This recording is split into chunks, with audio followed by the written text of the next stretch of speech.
dulu. Ibu.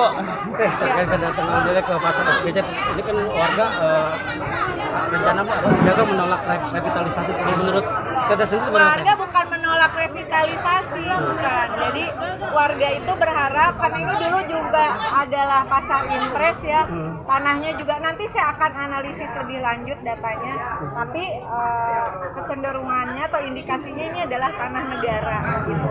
Sehingga dari beberapa pengawalan di daerah lain, yang pasar tradisional, yang tanahnya tanah negara itu bisa menggunakan APBN atau APBD atau digabung antara APBN dan APBD.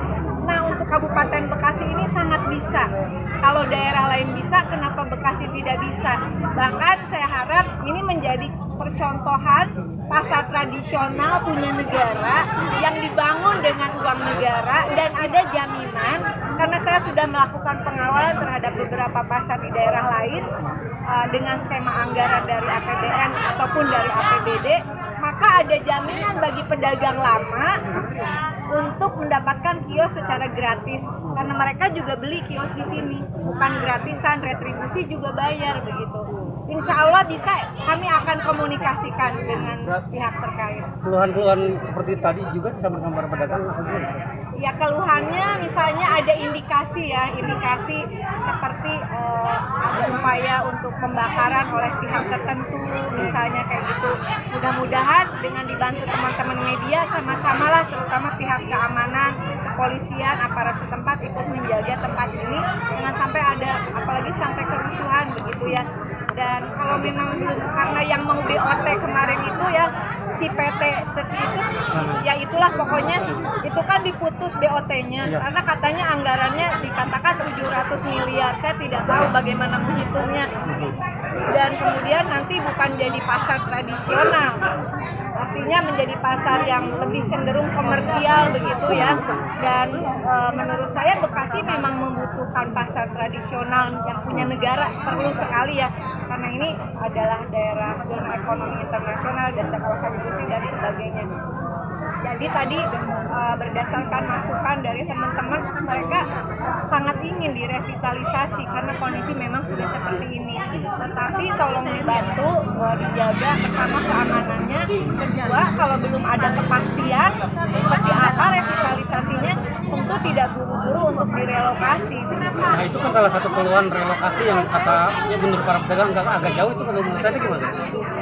Kenapa harus direlokasi kalau orang yang kemarin mau BOT-nya aja putus, terus yang bangun siapa?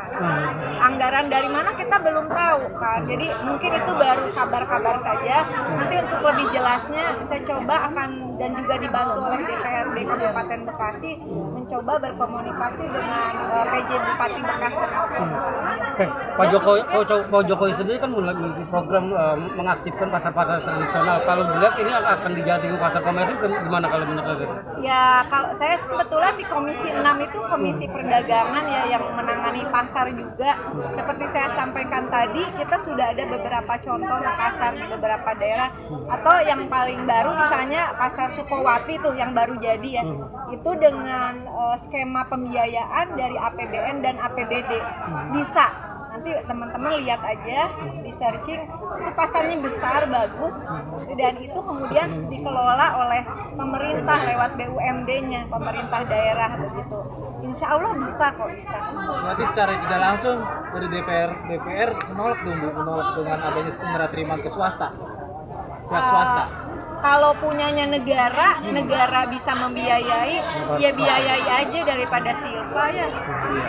Kurang lebih 1 triliun per tahun kan juga. Kalau ini kemudian pasar tradisionalnya hidup, itu menambah perputaran ekonomi masyarakat, menambah PAD juga kas daerah ya. Makasih ya teman-teman ya.